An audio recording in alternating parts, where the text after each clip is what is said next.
Assalamu alaikum ya Jamaat al-Muslimin wal Muslimat.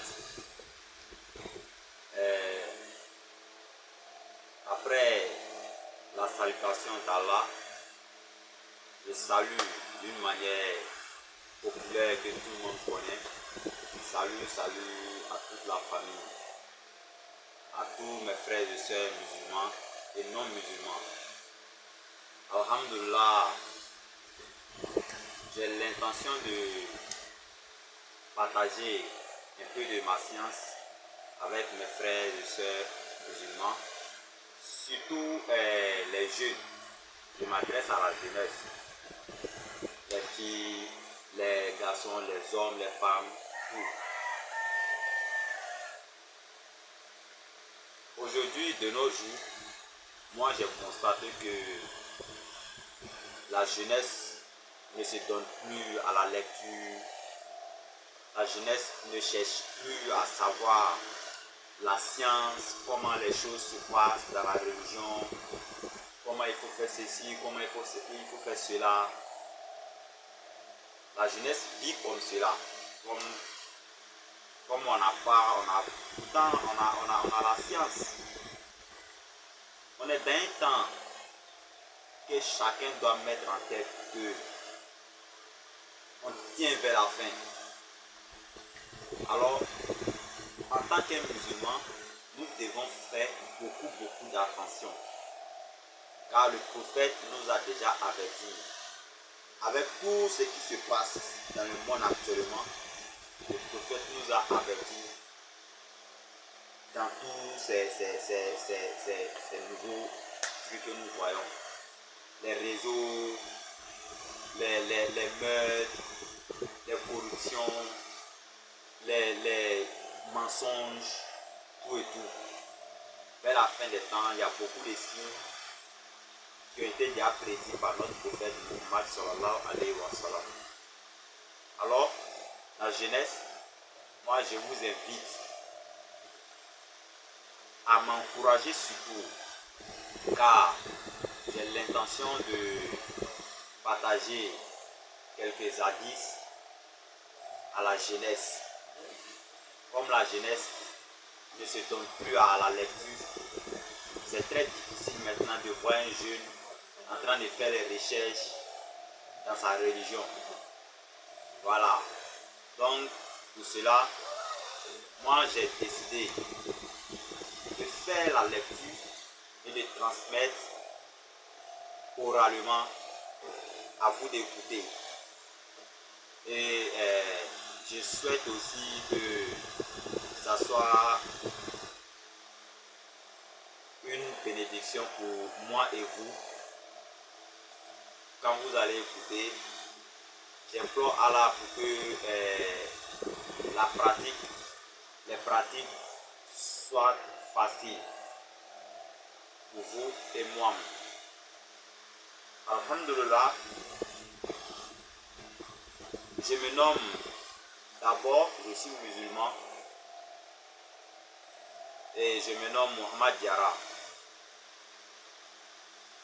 originaire du Mali, mais ivoirien. Donc, alhamdulillah, dans mon introduction, le thème d'aujourd'hui se basera sur comment notre prophète a reçu la révélation venant d'Allah. Après cela, il y aura beaucoup de choses que j'aimerais partager avec vous, chers frères et sœurs. On va parler de la révélation, on va parler de la foi, on va parler de la science, on va parler des ablutions, la grande ablution, on va parler du lavage des femmes, quand elles ont les menstrues, les hommes, on va parler de beaucoup de choses. On va parler de la prière, on va parler des heures, des horaires de la prière, les temps. On va parler aussi de l'appel à la prière, on va parler du jour de vendredi, on va parler des deux fêtes, on va parler de la prière impaire qui est Safouit, on va parler de la prière de l'Istika, on va parler des éclipses, on va parler de la prosternation durant la récitation, on va parler de l'abrégement ou l'allègement de la prière, on va parler aussi de la prière nocturne, on va parler des actes autorisés durant la prière, on va parler de beaucoup de choses dans la religion pour que la jeunesse comprenne mieux ce qu'il faut faire et ce qu'il ne faut pas faire dans la religion. Alhamdulillah, moi, d'abord, je vous avertis que je ne suis pas un savant. Je ne suis pas un savant. Je vous présente ceci. Ceci est un hadith qui a été rapporté par Al-Bukhari. Al-Bukhari, c'est un grand imam, un grand savant, un grand compagnon au temps du prophète qui a pu rassembler beaucoup de choses du temps du prophète et qui nous a transmis cela. Alors, qu'est-ce que nous devons faire, nous musulmans? Nous devons écouter, nous devons l'utiliser pour pouvoir mieux vivre dans notre religion. Ceci est un hadith. Tout le monde peut la télécharger. Tout le monde peut la télécharger. Voici ça. La science, la foi, tout.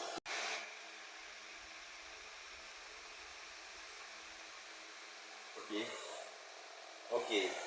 Je m'excuse beaucoup pour cette pause. En fait, j'ai constaté que j'ai essayé un peu de montrer l'hadith, mais j'ai constaté que mon caméra est un peu bizarre, mais c'est pas grave. L'intention vaut l'acte. Voilà. Alors, notre thème d'aujourd'hui sera comment la révélation, comment débuta la révélation. Voilà. Cet hadith a été rapporté par Al-Bukhari. Je disais que Al-Bukhari c'était un grand savant, un grand compagnon après le prophète qui a consacré à peu près plus que 16 ans de sa vie, hein, si je ne me trompe pas, à rassembler les hadiths, à contacter des gens qui ont vu le prophète, à courir ceci, par là, à faire des voyages. En tout cas, il a consacré sa vie pour aujourd'hui. Voici les résultats. Voilà. Donc, alhamdoulilah, nous allons commencer à expliquer comment la révélation a été débutée, comment les choses ont été débutées, comment Dieu a parlé au prophète. Les musulmans doivent savoir tout ça. Bon, cet hadith a été rapporté par Bukhari. De ces paroles de Dieu, nous t'avons envoyé la révélation de même que nous l'avions envoyé à Noé et aux prophètes venus après lui. C'est Dieu qui parle. Dieu s'adressait à Muhammad en lui disant que lui, Dieu, il l'avait déjà envoyé cette révélation-là aux prophètes passés, avant notre prophète Muhammad. Ceci est mentionné dans le Coran, dans la sourate 4, du verset 163. Vous pouvez vérifier. Après ceci, Al-Bukhari nous dit quoi? Que les actions ne valent que par l'intention.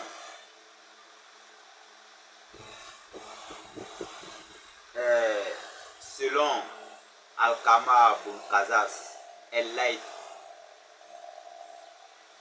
alors qu'il était sur le minbar, Umar bin El-Khattab prononça les paroles suivantes.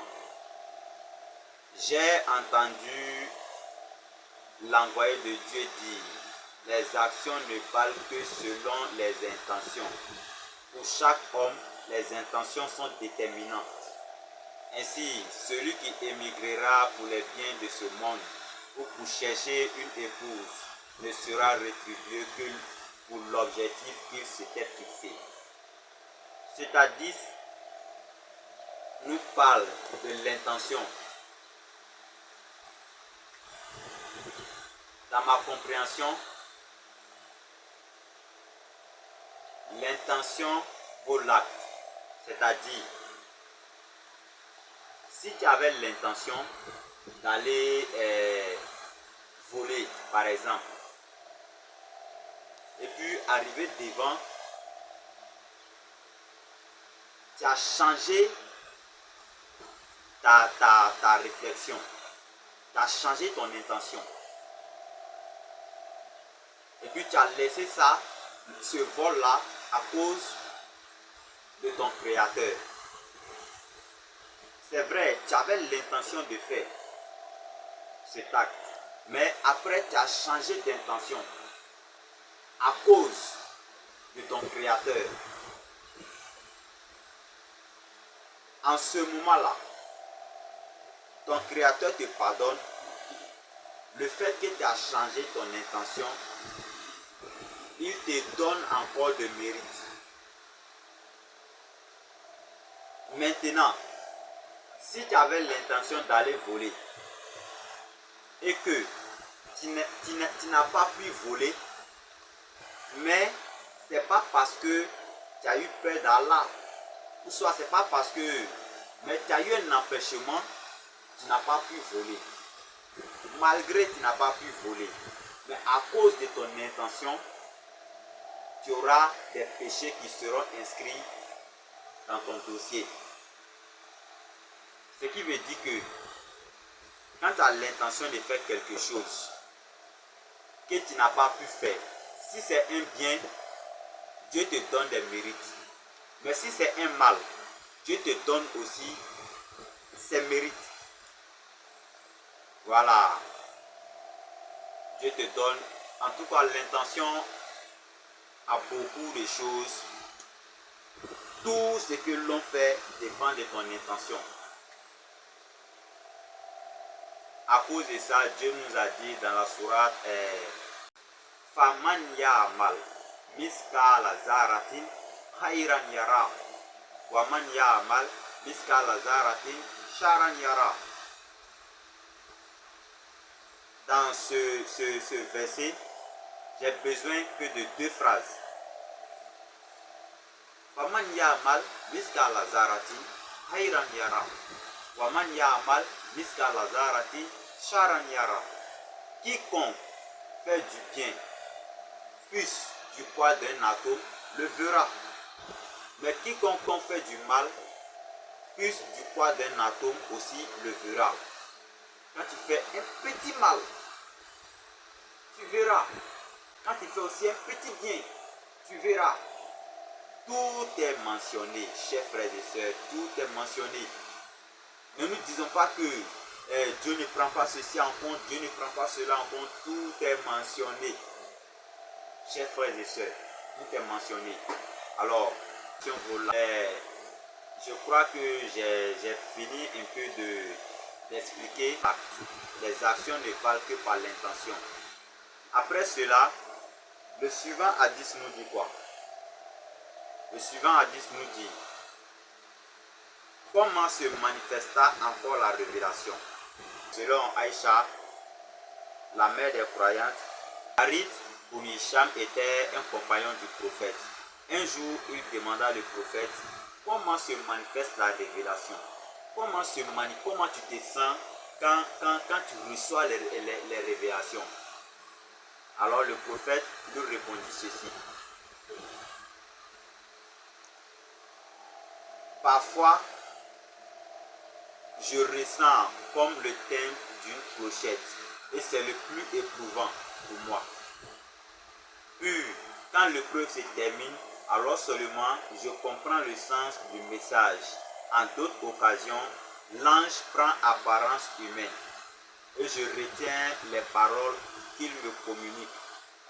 Et Aïcha a ajouté: après la réponse du prophète, certains jours aussi, du grand froid, le prophète recevait la révélation. Au cours de la révélation, souvent le prophète recevait du grand froid au cours des révélations. À la fin, elle voyait, à la fin, je voyais son front ruisseler de sueur. C'est-à-dire, souvent, après les révélations, tellement que le prophète souffrait, elle voyait le prophète qui coulait des sueurs de partout sur son front. Là où on coule sueur là, tout le monde sait que ce n'est pas facile. Le prophète, nous devons l'aimer du cœur. Nous devons l'aimer du cœur car il a beaucoup fait pour nous. C'est grâce à lui aujourd'hui, l'islam a été partagé partout. C'est grâce à lui aujourd'hui on a reçu l'islam. Alors nous devons vraiment l'aimer. Après cet hadith, du commencement de la révélation, qu'est-ce que notre cher imam nous essaie de comprendre ici? Il nous expliquera le commencement même de la révélation. Alors, c'est-à-dire c'est toujours rapporté par le Bukhari.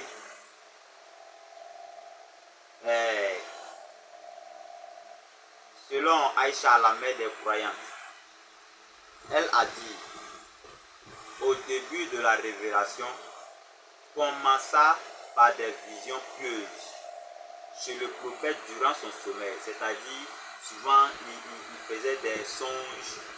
Quand il rêve à ceci, ça se réalise. Quand il rêve à ceci, ça se réalise. Quand il rêve et puis il dit que c'est ça, c'est que c'est ça. C'est comme cela la révélation a été commencée.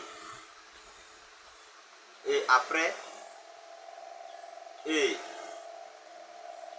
était comme une lueur semblable à la clarté de l'aurore. Puis le prophète s'est mis, puis le prophète se mit à affectionner la retraite. Ça veut dire, il se retirait des gens, il se méfiait, tout et tout. Et puis, il se retira dans la grotte de Hira.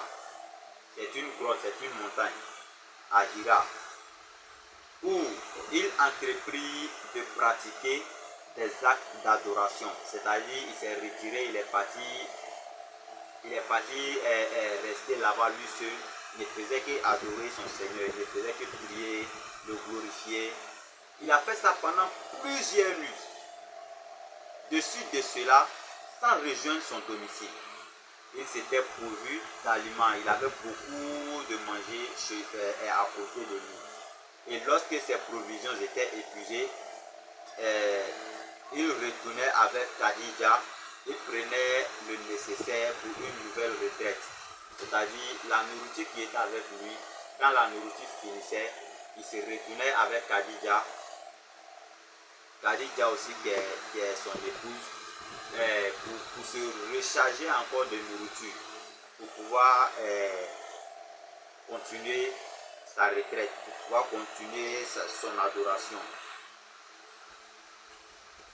Cette situation se prolongea jusqu'au jour où la vérité lui fut révélée dans cette caverne de Hira. C'est là-bas l'ange, la première fois, l'ange a révélé au prophète.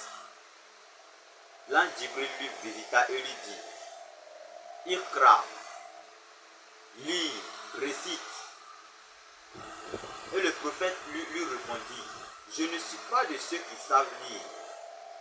L'ange mentionnera encore, au point de perdre conscience. L'ange mentionnera, au point de perdre conscience, rencontre le prophète. Puis il renouvela son injonction, lis. Et le prophète lui répondit encore, je ne suis pas de ceux qui savent lire. Le prophète dit, l'ange l'a saisi une deuxième fois encore.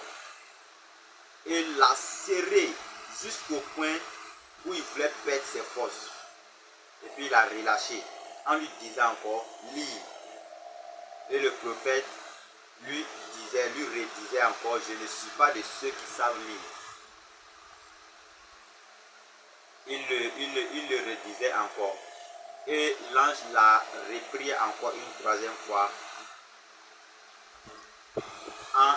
en lui disant, en lui récitant, lis au nom de ton Seigneur qui a créé.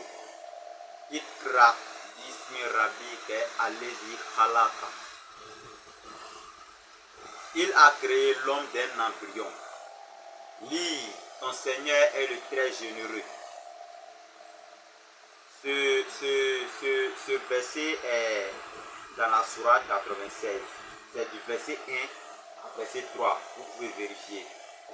Ça a été la première révélation par Allah venant de l'ange Gabriel. Passant par l'ange Gabriel plutôt. Le cœur tremblant en possession de ces versets, le prophète se précipita chez Khadija, son épouse, en s'écriant, ouvrez-moi, ouvrez-moi. Tellement il avait froid, ils l'ont enveloppé jusqu'à la disparition de son trouble.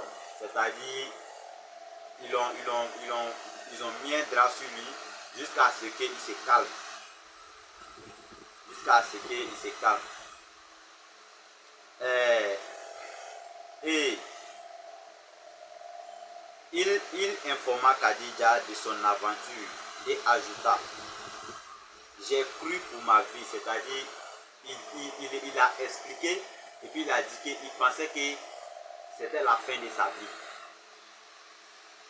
Lui, il pensait que c'était la fin de sa vie. Non, répondit Khadija, sa femme lui dit non. Dieu t'infligera jamais de tourments, car tu es solidaire avec les tiens. Tu défends les faibles, tu donnes à ceux qui en sont démunis, tu accueilles les autres et tu assistes ceux qui sont victimes de l'injustice. C'est-à-dire, l'homme, cet hadith veut nous donner un petit conseil. Dans moi, ma pensée, l'homme, quel que soit ton rang social, quelle que soit ta capacité, faut être bien dans ton entourage. Aide les gens.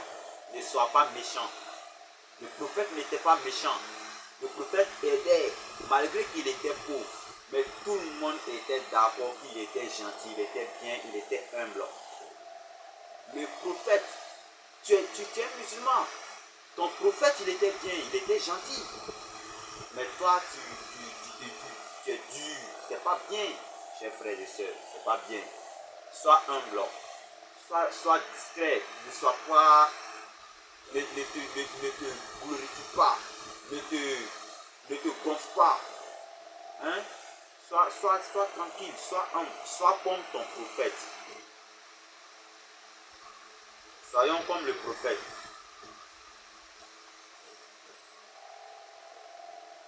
Bon. Alhamdulillah, après cet hadith, après tout cela, après quelques fois de visite de l'ange, la révélation a été suspendue. La révélation a été suspendue. Alors, chers frères et sœurs, je vais m'arrêter ici actuellement aujourd'hui. Comme le temps est un peu parti. Alors, bon, j'avais pas prévu cela, mais le temps est un peu pris, le temps est un peu chargé. Donc, on va arrêter pour aujourd'hui comme cela. Et Inch'Allah, je vous prie, comme c'est un début, je vous prie de bien écouter la suite. D'écouter ceci et de bien écouter la suite. Alhamdulillah, il y aura beaucoup de choses qui seront dévoilées. Vous, ensemble, on va comprendre beaucoup de choses dans cet hadith. Et j'invite aussi les jeunes à souvent télécharger des hadiths. Combien de jeunes ont le courant dans les téléphones?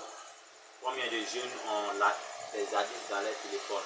Les jeunes ne s'adonnent plus à ces pratiques. C'est pas bien. Mais c'est que sur Inch'Allah, un peu, on va y arriver. Alors pour fermer, pour conclure, j'implore Allah pour qu'il nous donne la meilleure récompense. Moi qui vous transmets ces hadiths, et vous aussi qui allez prendre votre temps, votre petit temps pour ma considération, écoutez, alhamdulillah, je serais ravi de vous voir écouter. Mais en même temps que moi ça me plaît, Allah aussi ça le plaît. Allah aussi ça le plaît. Alors je vous encourage beaucoup. Écoutez et profitez-en. Écoutez et profitez-en. C'est des hadiths. Quand vous écoutez seulement, il y a des mérites. Quand vous les mettez en pratique aussi, il y a des mérites. Actuellement, on va parler de la révélation. Après la révélation, nous allons parler de... après la révélation, nous allons parler de la foi. Comment la foi se manifeste, comment la foi est, comment voir quelqu'un pour voir si vraiment il a la foi, tout ça, on va parler de ça. Alhamdulillah, j'implore Allah pour la bonne compréhension et la bonne pratique. Qu'Allah illumine tous nos voies, qu'Allah nous pardonne, qu'Allah nous donne beaucoup de chance à pouvoir réécouter encore une seconde fois. Akoulaza, je salue à tous mes frères et sœurs musulmans. Au revoir.